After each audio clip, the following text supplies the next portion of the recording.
Now, there's danger ahead for thousands of residents in parts of the Volta region affected by the floods caused by spilled waters from the Akosombo Dam, as some of the displaced persons resort to the polluted water for some of their chores.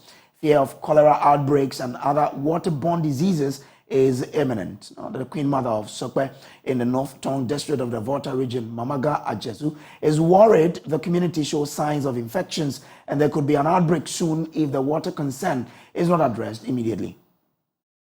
Water is highly polluted. They have to come to our aid.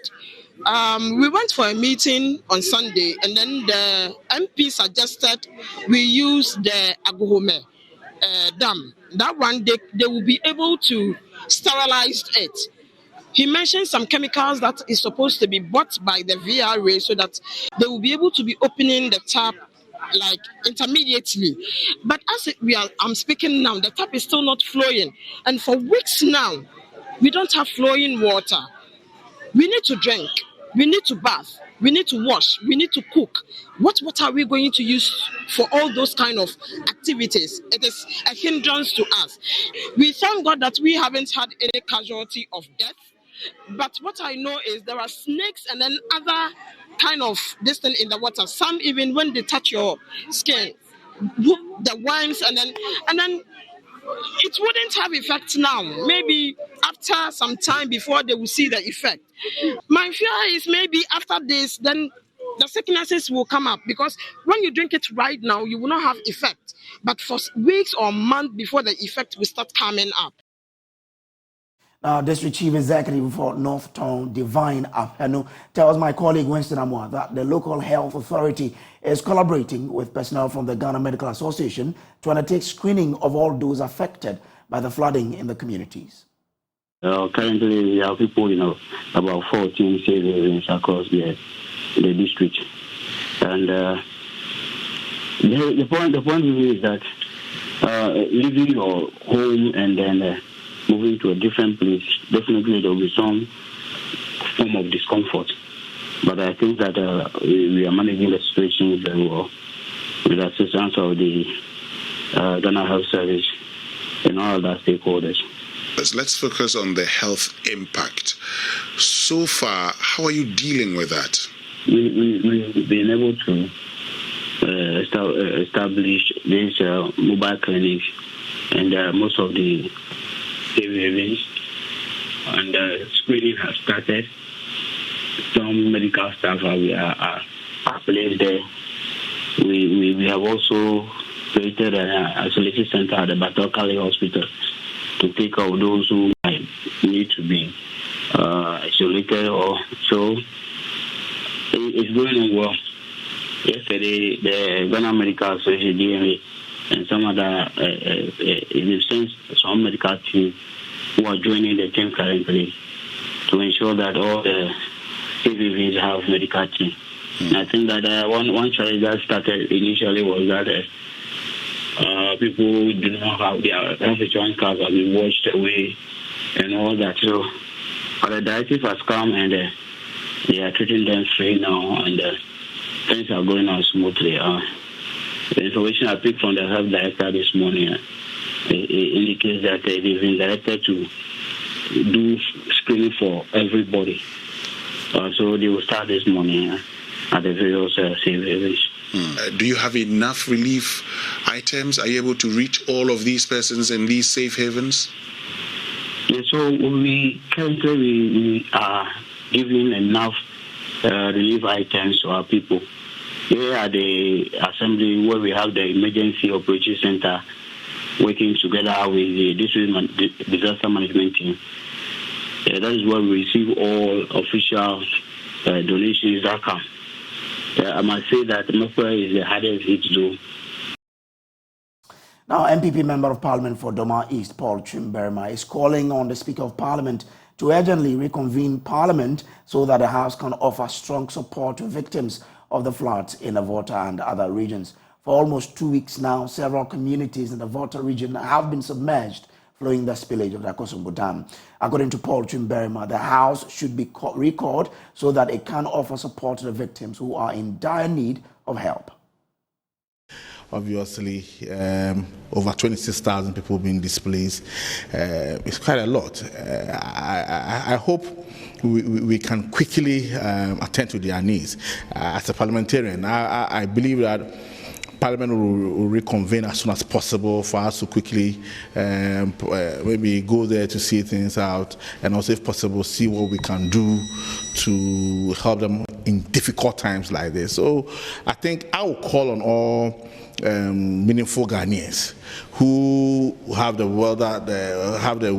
means to support their fellow people at this time. This is a time that you should show your true citizenship. It's not the time that you are going to flaunt wealth and all that. This is a time that we want to see the Ghanaian in you. This is a time what we say, be a citizen, not a spectator. This is when it comes to play.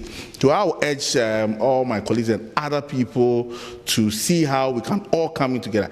Myself, I'm putting myself together to make sure that I think one radio station is doing some support, and we will see how we can add our support to them and help our colleagues. It's unfortunate, but we always say that, we give thanks to God for not taking out their lives, but rather preserving them for us. But let's see how we will come together to ensure that these people are properly reinstated, or we are able to bring them back to their normal state. I think it is important, because we're waiting for 31st. Obviously, there are a lot of people sleeping out. There are a lot of people who have nothing to eat. There are a lot of people who are drinking bad water. So it is important we reconvene as soon as possible to take decision on how we have to support these people. So obviously, an emergency sitting is not out of place. And if it's possible, I support such a call. Now, on calls for the president to declare a state of emergency, Paul Chimberema believes the government must be allowed to assess the situation and take that decision.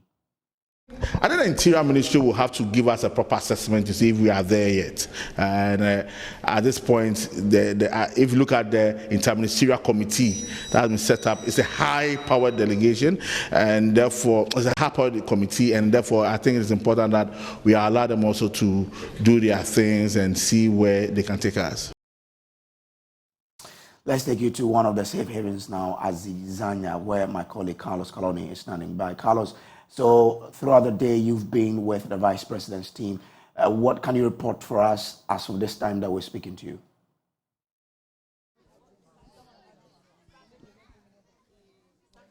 All right, Bray, so we are currently at Azizanya DA Business School in Aiz District, one of the centers that is actually being used as a safe haven for flood victims from 4 communities, Azizakpe, Kewuno, among others. And this particular center is holding about 395 persons, including these kids that you can see in your picture. A number of kids are here, and as you can see, this is their condition. And those I've been speaking to have been telling me since this incident started, and they've been holding them here, they've not been able to go to school. And so I'll be speaking with this woman here to tell her details. So how long have you been here? From Sunday. Sunday we have come here. So is it 5 days now we have here? So we see the number of people here, 395. Do you have enough space to sleep? Yes, please. We are sleeping. Okay. And how is this situation affecting you going to school? Through the way from Aibo to the school, there is flood over there. So yesterday when I'm coming to school, I have to remove my shoe and socks before crossing the water and come to school to learn. And yesterday, when the rain falls too, there is a lot of flood on our park. So after school, I have to remove my things again and fold my dress before crossing the water. So you are currently at this center, but you're still going to school in your community? Yes, please. No, not in my community. At this place, okay. At the 4RC Basic. Okay, all right, thank you. So, Brace, as you can see, these are the flood victims in the Aiz District. and this is Azizanya. These are live pictures, and these are the conditions of the people. A lot of children here, but the good news is that the Volta River Authority has just donated some medical supplies to them, and as you can see in your shot, some fruit juice and biscuit are going to be shared to these kids here, and they have been raising concerns also about their safety with regards to mosquito bite and all that. You can see this young one in your shot there, and many of them here, 395 at Azizanya DA Primary School in the Aiz District. This is one of the many safe havens across the 8 affected districts. This is just one of them. So this mirrors the situation across these 8 districts, part in the Volta region, part also in the eastern region. So, Brace, that is the picture. And if you look at the extreme there, you see a number of them, women, children, the aged, and some with babies, all of them here carrying their babies, as you can see in your picture. So that is the story, Brace, from Azizanya DA Business School. Carlos, here at you made mention of East District. Mosquito bite. What about the supply or distribution of mosquito nets?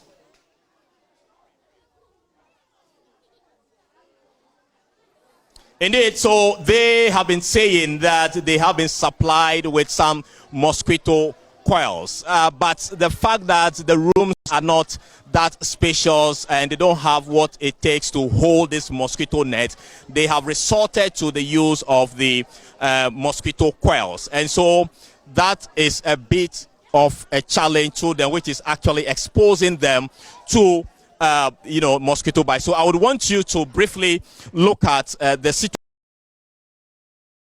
so you can appreciate the conditions here. So this is one of the rooms where they sleep, and you can see even though you can see some mosquito nets there, largely across this particular room, which is serving as their sleeping place, they do not have the luxury to fix mosquito net. So they heavily are relying on these mosquito coils in order to sleep. But still, according to them, if you know, this place is very close to the sea, and so they say they still face the issue of mosquito bite, which is exposing them to a lot of danger. So this is the picture from Azizanya Basic School, Brace. Wow.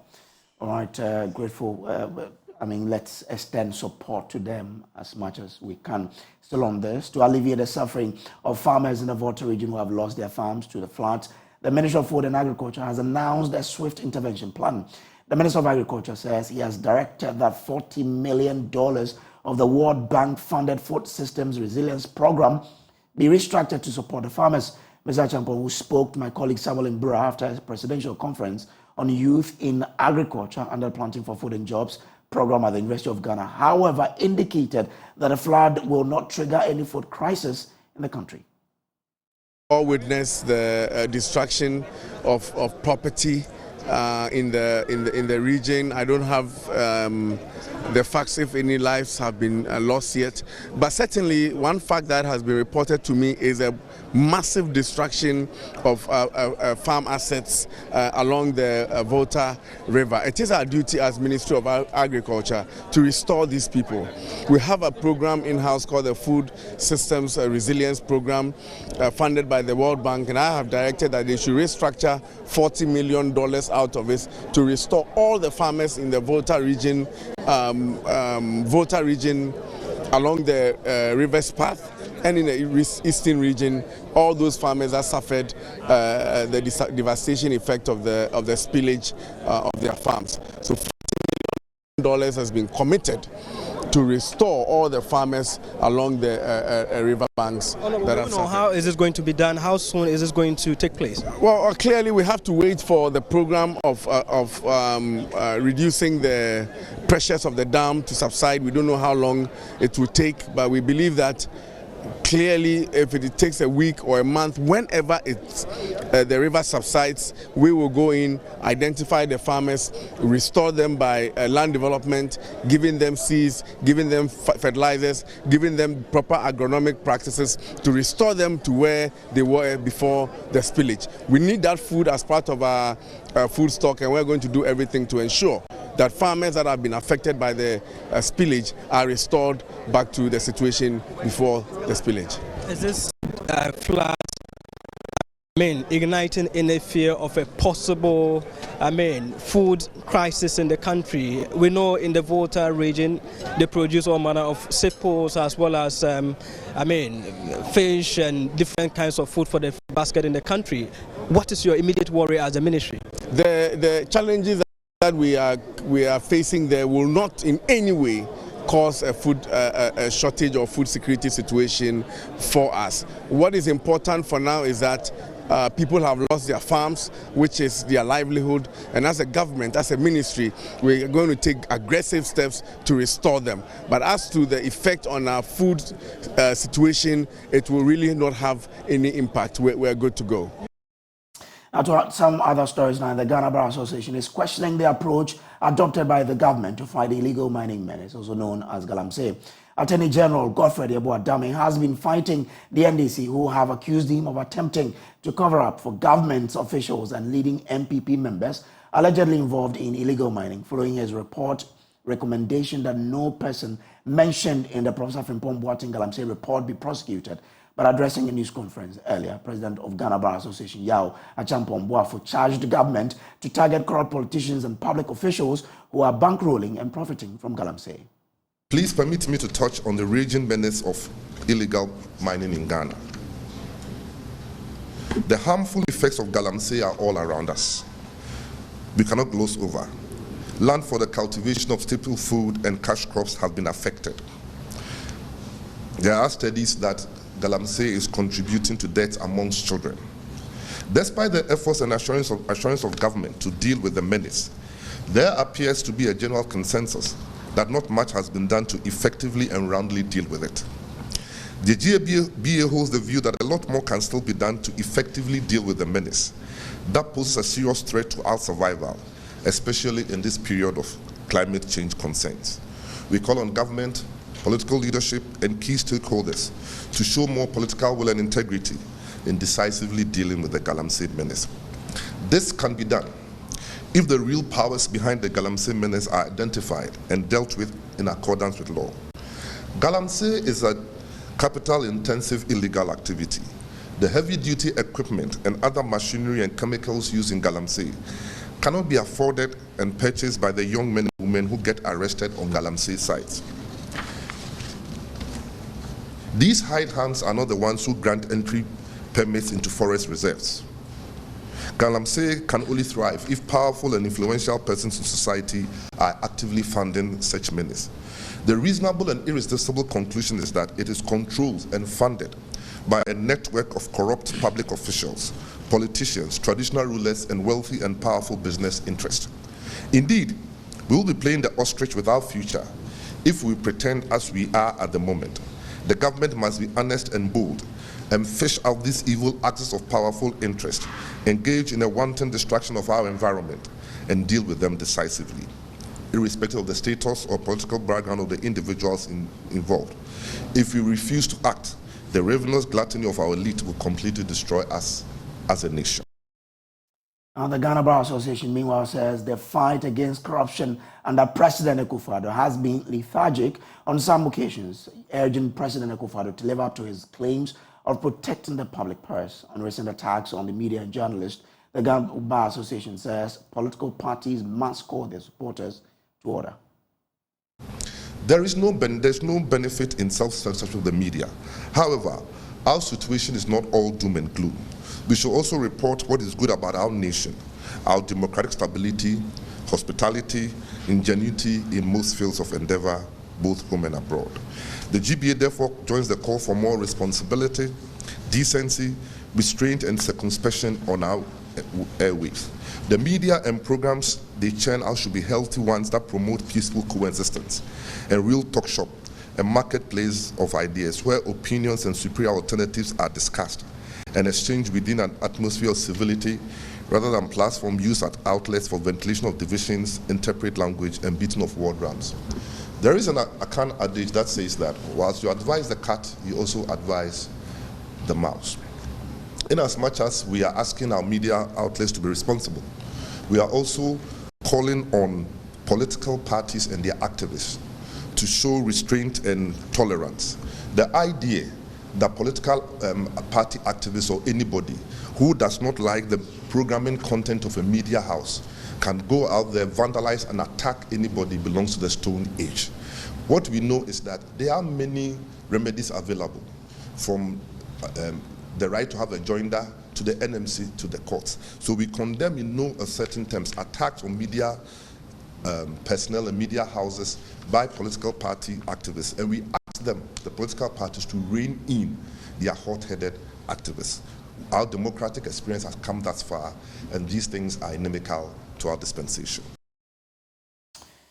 The Ghana Journalists Association has expressed dissatisfaction over the court's decision to impose what it describes as meager fines on party fanatics who invaded the studios of United Television 2 weeks ago. The 16 persons who invaded and halted the station's live program demanding an MPP representation on the show have been convicted by an Achimota High Court and fined 2,400 cedis each. By speaking at a media briefing on the matter, the GJA says the fines are not deterrent enough.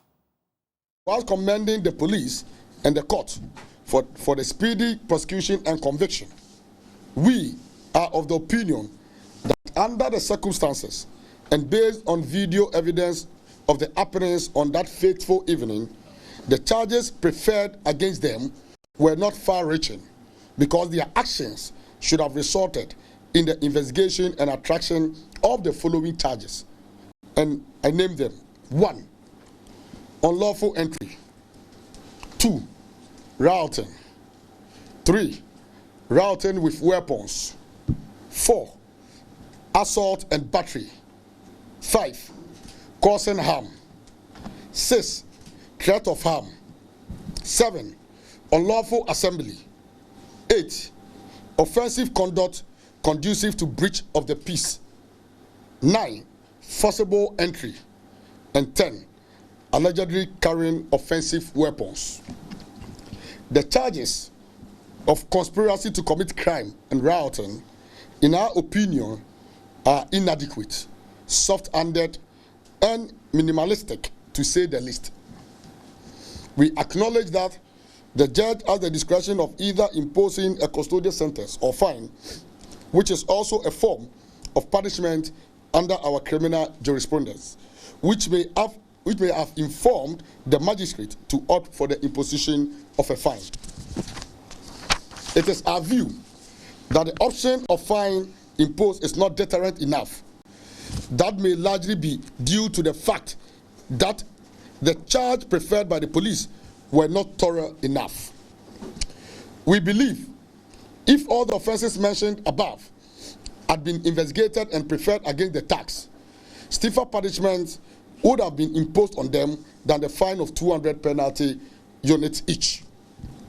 We appeal to the judiciary to consider offenses against the media as aggravating offenses, especially when these actions are premeditated, because such actions have the tendency to put fear in the media, leading to self-censorship and thus promoting the culture of silence, which is inimical to the concept of media freedom and independence as guaranteed by the 1992 Constitution of Ghana.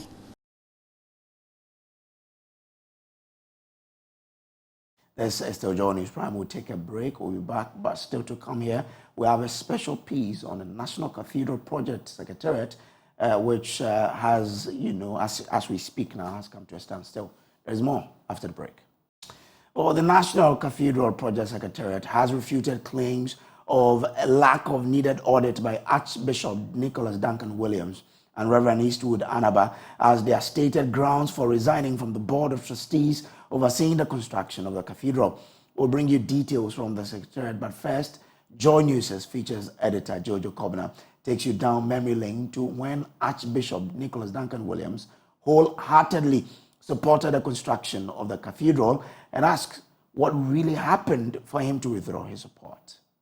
We therefore pray that his hands will not be weary, but his hands will be strengthened to execute this charge of Elohim. Will receive divine enablement and fortification and stamina.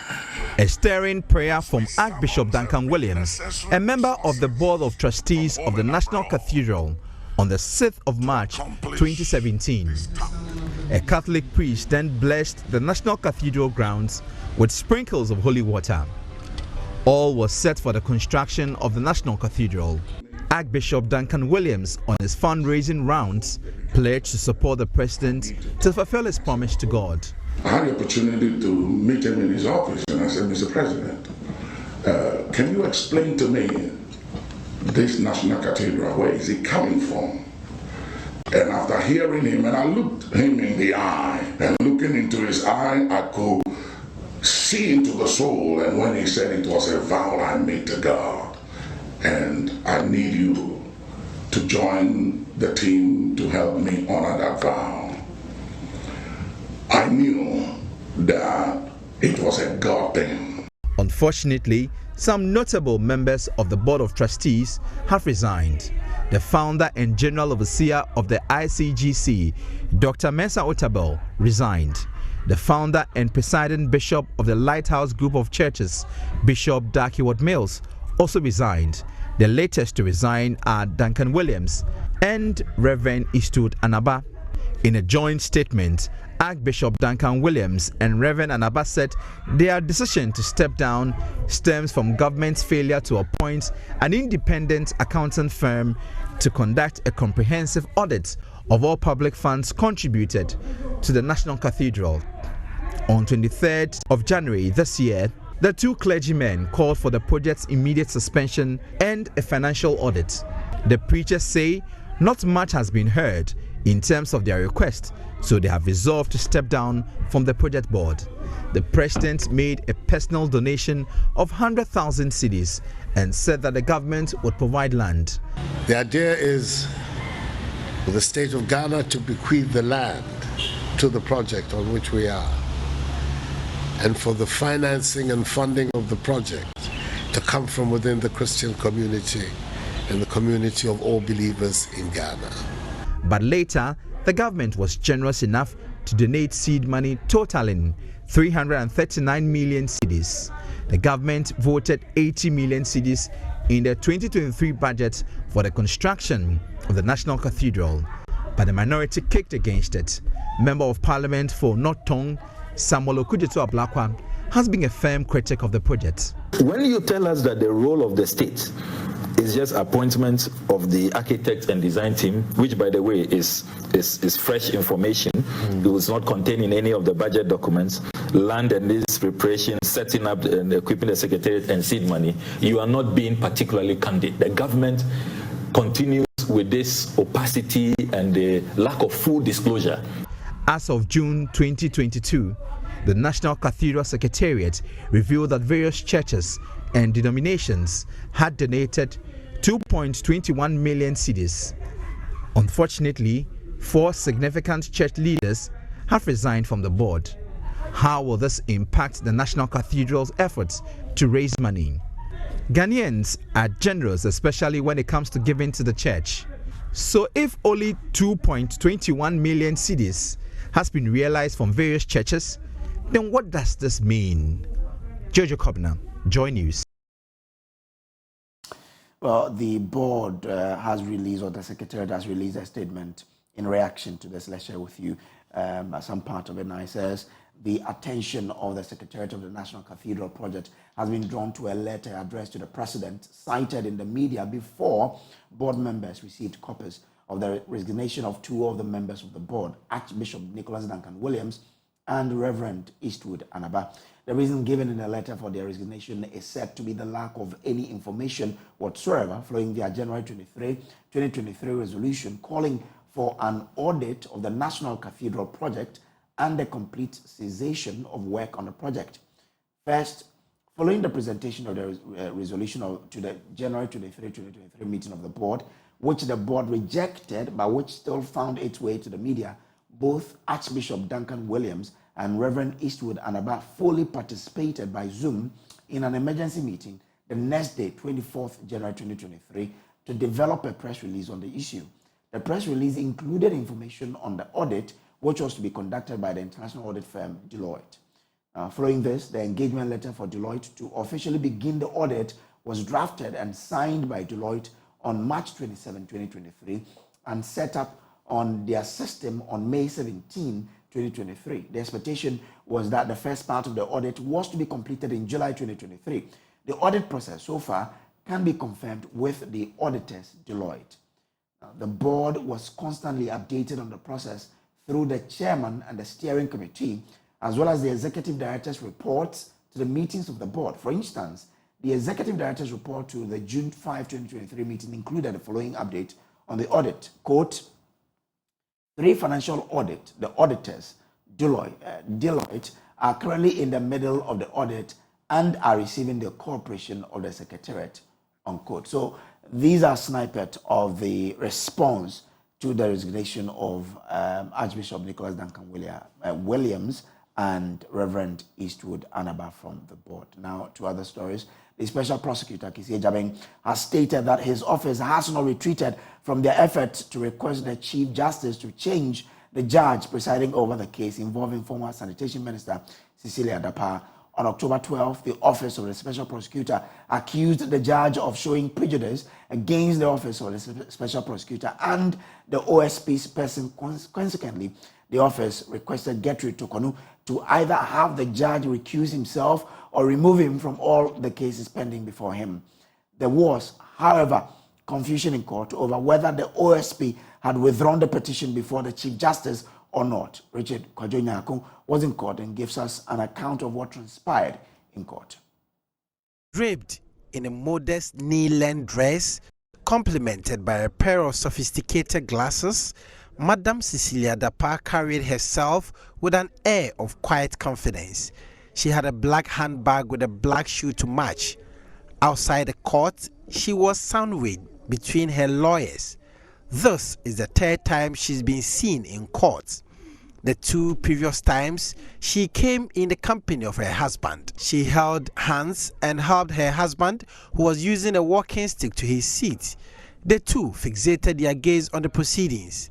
The criminal and civil cases were adjourned on the 12th of October when the OSP filed the petition before the Chief Justice asking the judge sitting on the case, Justice Ejuochum, to recuse himself because the judge had been biased not only to the Office of the Special Prosecutor but to the person of the OSP. The expectation today was that a determination would have been reached by the CJ, either for the judge to continue or the judge asked to recuse himself from the case. Dr. Isido, who represented the OSP, announced in court that they had filed 2 applications. The first was an application for certiorari before the Supreme Court to quash the ruling of the judge on the abridgment of time, and the second was an application for stay of proceedings. The lawyer for Madam Cecilia Daa, Victoria Bath, responded but first wanted to seek clarity from the judge whether a decision had been made on the petition before the Chief Justice. The judge, Justice Ejuochum, then gave the clarity. He said he had been informed that the petition before the Chief Justice had been withdrawn.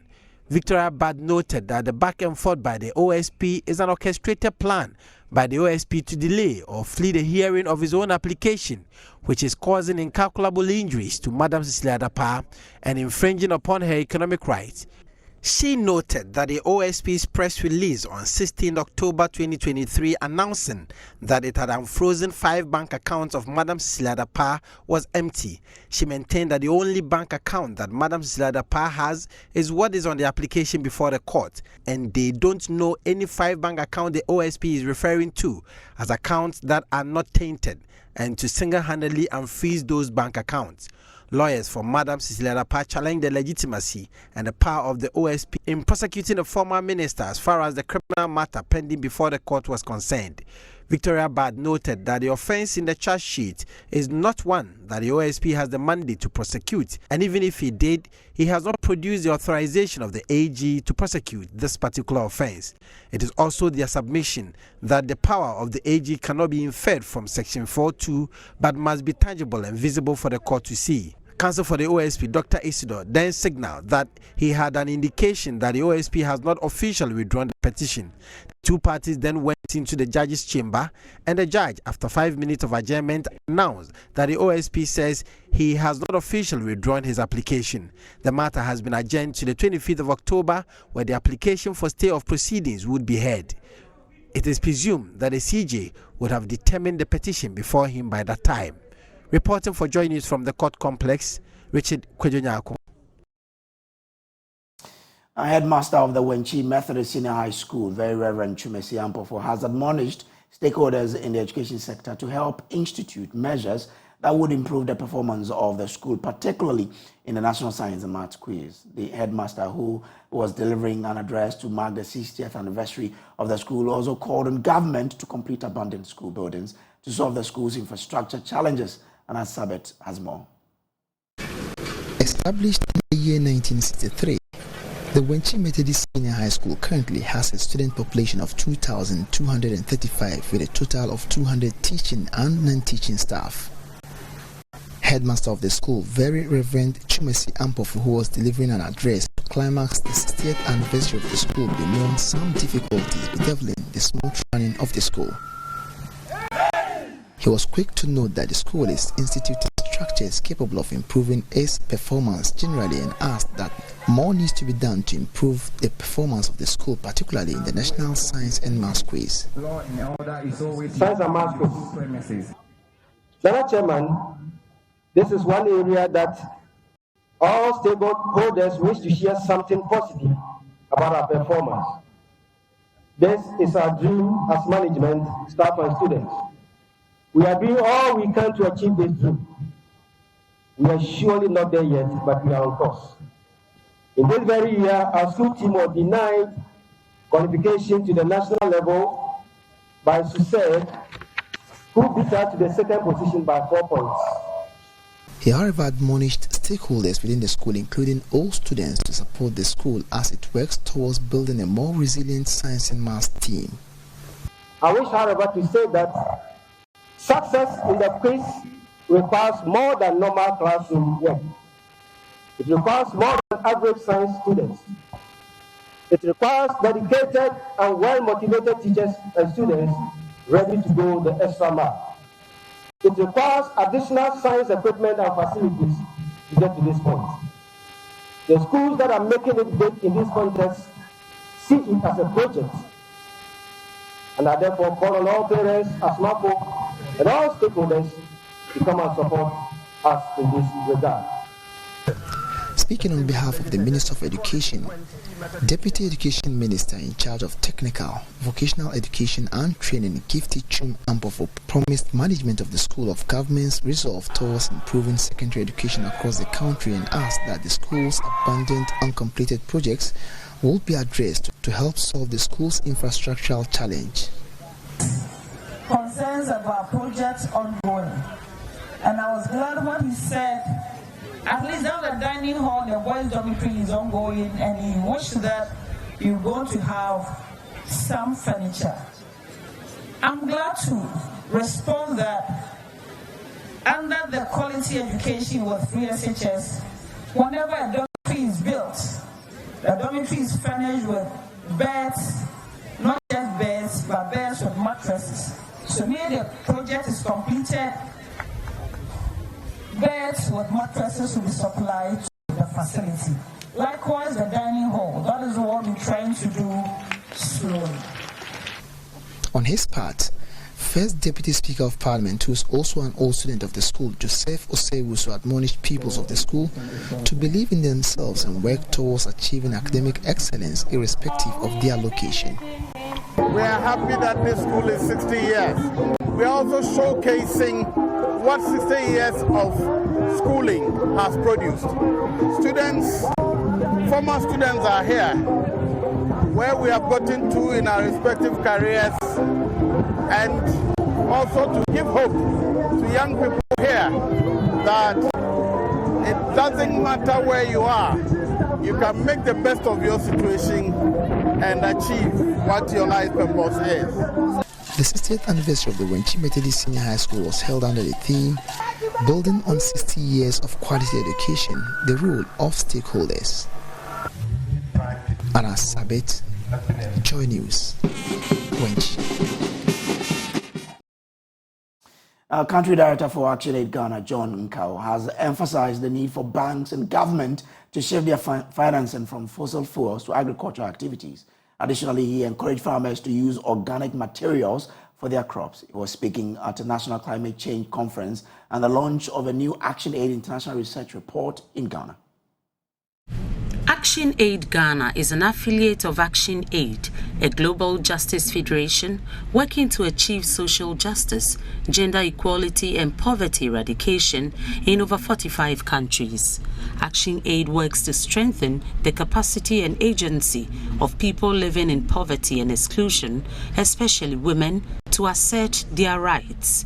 ActionAid Ghana, over the years, used its HRBA approach to empower and mobilize smallholder women farmer groups, including vulnerable groups, to demand their rights, including engaging duty bearers to help them improve their resilience to climate change. Speaking to Joy News, the country director for ActionAid Ghana, John Nkau, emphasized the need for banks and the government to shift their financing from fossil fuels to agricultural activities.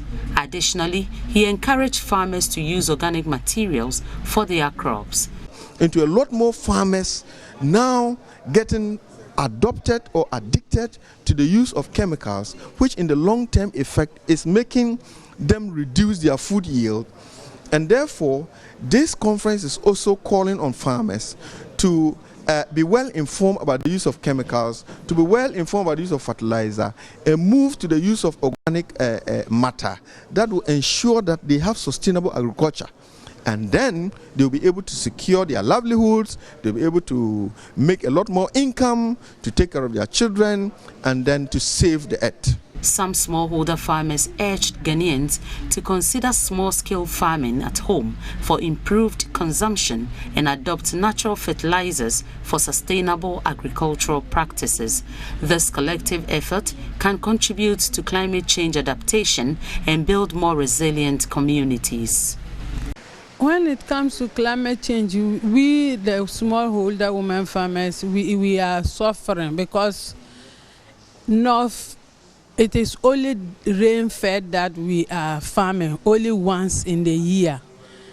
And we don't know what we are going to do now, because if not because of ActionAid, people have come to teach us how to prevent our distance, like what to do and change our climate. Then for that one, we don't know what to do now.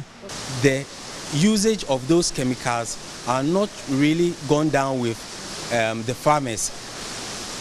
As much as possible, they should be able to be educated on the right usage of those chemicals. But then the solution that I think is the way forward is that we should try as much as possible to create green spaces in our various homes. Number one, we should start the process of operation feeding yourself. We must always leave green spaces in our home. All right, time for us to do showbiz, and you know who is in the house. Who's in the house? I've missed you for like how many days? I missed you too. High five, baby. Baby girl. High five, baby. You know the one I love you by your name is the Korean. Is it Korean or what? It's Karen. Korean. Yeah. Oh. Karen. I thought you would love the Yali. Yeah, Yali. Yeah, that's. I mean, it's my own thing. You know, it's your own thing. Kodie. You okay? Ah.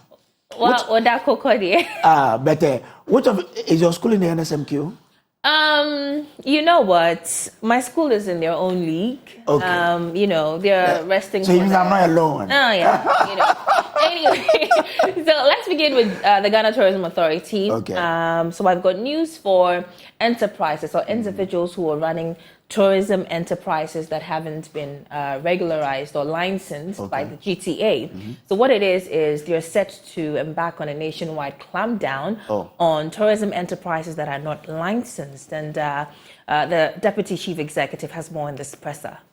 Section 25 says that the authority shall register and license tourism enterprises and sites.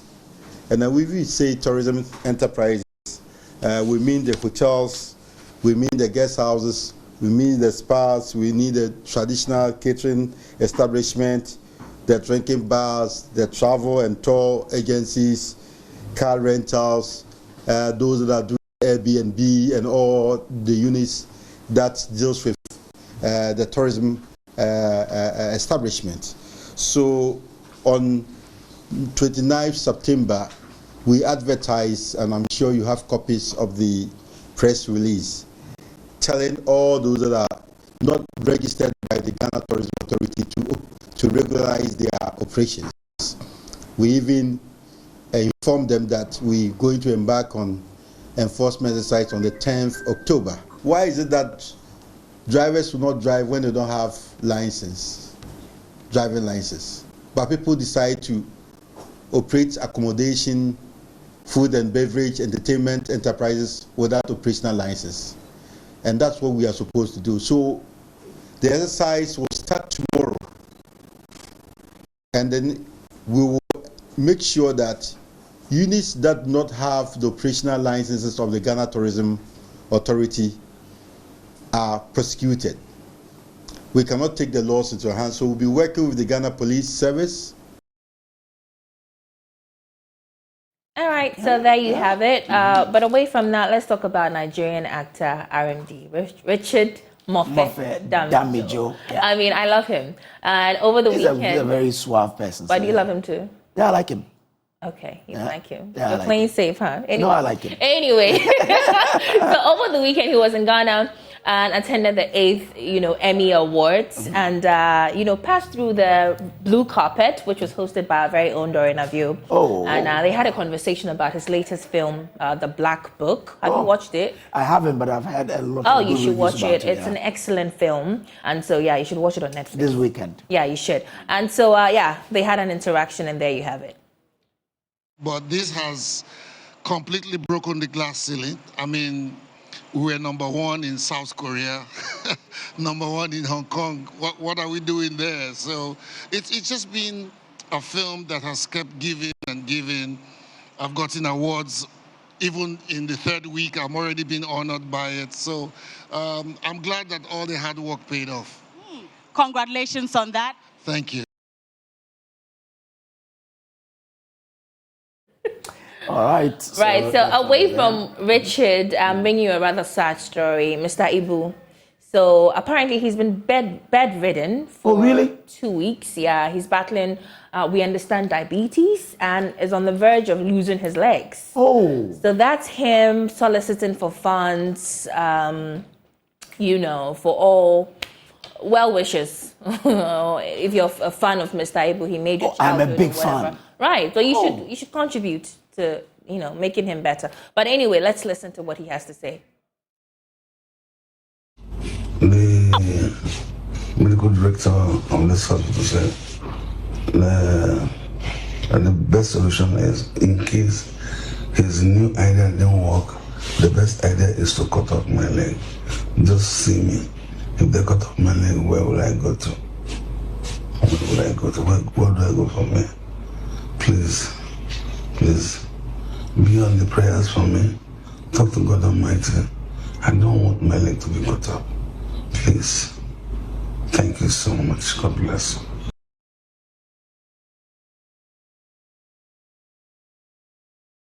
Right, so that was Mr. Ibu. Really a sad story. Yeah, but, really. Yeah, you should. I know that the Nigerians will come through for him. Of course. I mean, Davido, I know Davido, Obi Kubana, and a few other Nigerian celebrities are contributing. So let's hope for the best. It's the power of togetherness. When we come together, the things we can do in this world. Right. Right, and that's how we wrap up the bulletin for you.